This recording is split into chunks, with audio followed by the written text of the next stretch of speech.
Memperkenalkan satu lagi best performance device dari iQOO 15R.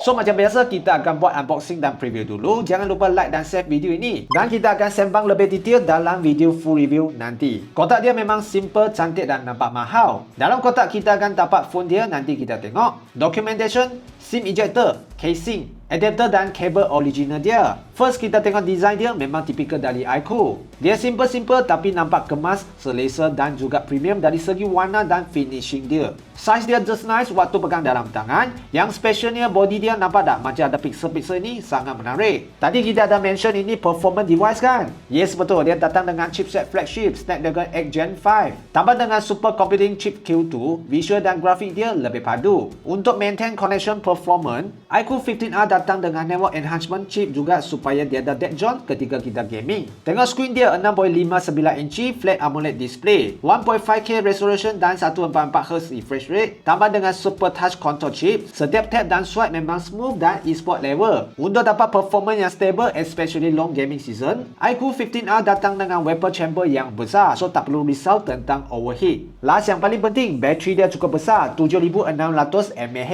Tambah lagi dengan 100W fast charging tapi nampak nipis dia, memang best. So sampai sini dulu untuk video unboxing kali ini. Stay tune for the launch dan full review. So kalau ada soalan, komen di ruang komen.